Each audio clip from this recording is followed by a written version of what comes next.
راستے میں کہیں ان کے دل میں بات آئی کہ مجھے پتہ نہیں یہ امیر مانتے بھی ہیں یا نہیں، چیک کرتا ہوں یہ میری کتنی اطاعت کرتے ہیں۔ اللہ کے نبی صلی اللہ علیہ وسلم نے فرمایا جس کو میں امیر بنا دوں اس کی جو اطاعت کرے گا وہ گویا میری اطاعت کرے گا۔ کہا آگ جلاؤ، آگ جل گئی، کہا مارو چھلانگے آگ کے اندر۔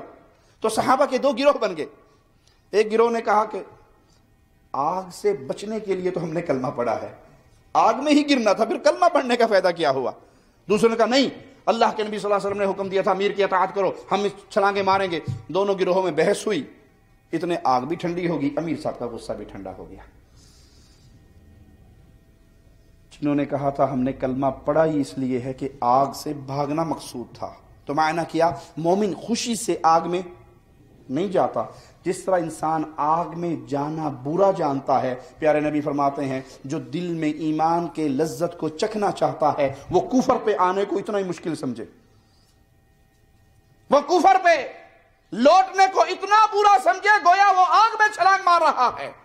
جس کے دل میں لا الہ الا اللہ پیوست ہو جاتا ہے، اللہ کی محبت جاگوزی ہو جاتی ہے، وہ کبھی غیر اللہ کی عبادت پہ راضی نہیں ہوتا۔ اسے قتل کر دیا جائے تو قتل ہو جاتا ہے، جلا دیا جائے تو جل جاتا ہے، گاؤں والے نکال دیں تو نکل جاتا ہے، لیکن کسی حال میں بھی غیر اللہ کو اللہ کا شریک نہیں بناتا۔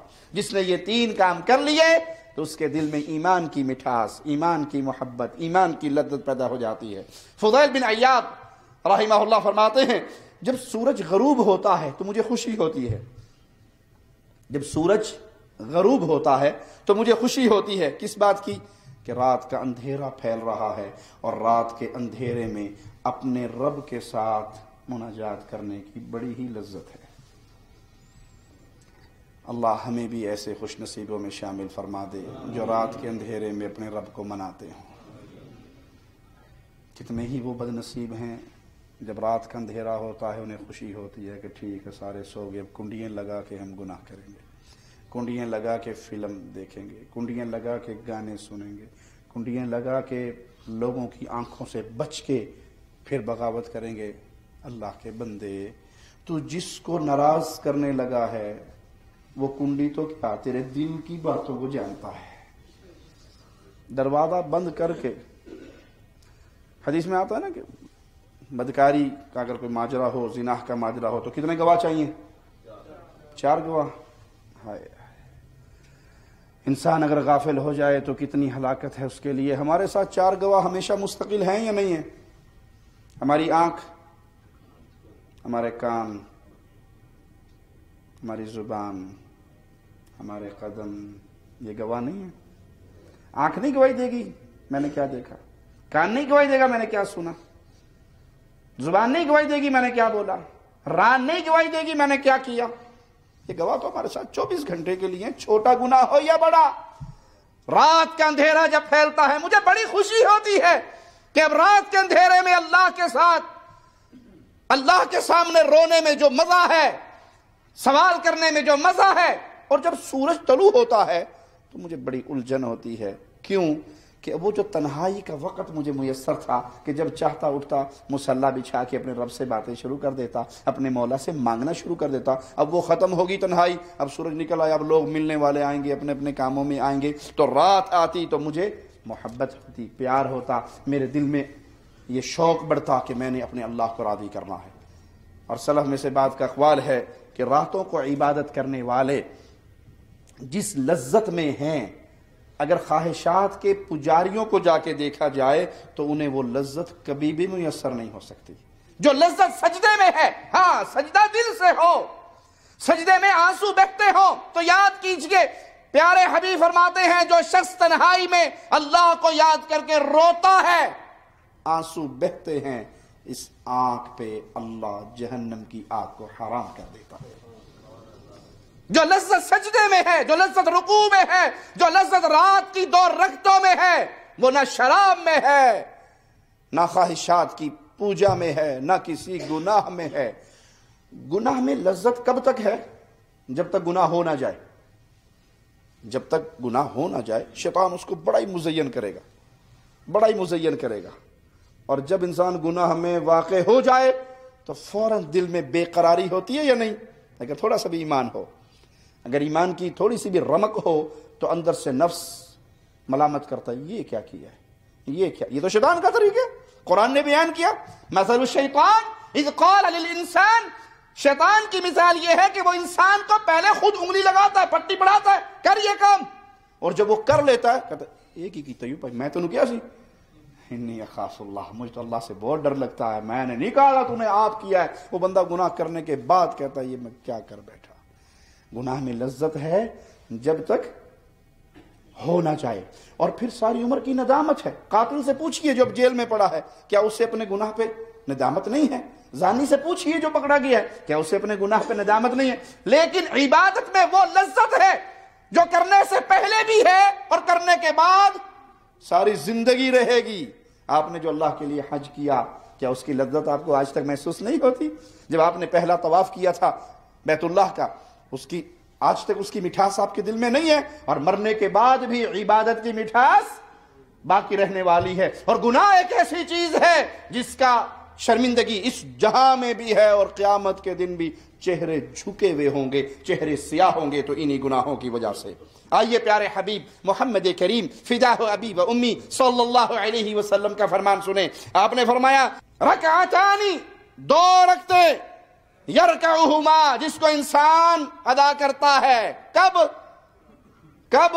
جب اکثر دنیا ڈش انٹینے کے سامنے بیٹھی ہوتی ہے، فی جوف اللیل الآخر، رات کی آخری تنہائی، جب فیس بک پہ لگے ہوئے ہیں، جب دنیا واٹس ایپ پہ لگی ہوئی ہے، جب دنیا بے حیائی میں ڈوبی ہوئی ہے، دو رکعتیں انسان اس تنہائی میں آ کے ادا کر لے، خیر لہ من الدنیا وما فیہا، پوری دنیا کی دولت بھی اگر انسان کو دے دی جائے تو پوری دنیا کی دولت میں وہ خیر نہیں جو صرف دو رکعتوں میں خیر ہے۔ پوری دنیا کی دولت، یا 3000 ریال والے کی اگر 6000 ریال ہو جائے ساری رات، وہ بادشاہ نے اعلان کر دیا کسی فقیر کے لیے کہ اس کو 1 کروڑ دے دو، تو وہ فقیر بیچارہ فقیر تھا، دنیا کی محبت دل میں نہیں تھی، تو بھیجا ڈاکٹر کو کہ پہلے نفسیاتی ڈاکٹر کو بھیجو، اتنے پیسے دو تو ہارٹ اٹیک ہو کے مر نہ جائے۔ تو ڈاکٹر صاحب گئے، جی اگر آپ کو میرا مطلب ہے کہ کہیں سے 1 کروڑ روپے مل جائے آپ کیا کرو گے؟ کہتا 50 لاکھ تجھے دے دوں گا۔ کی ڈاکٹر کو ہارٹ اٹیک ہو گیا۔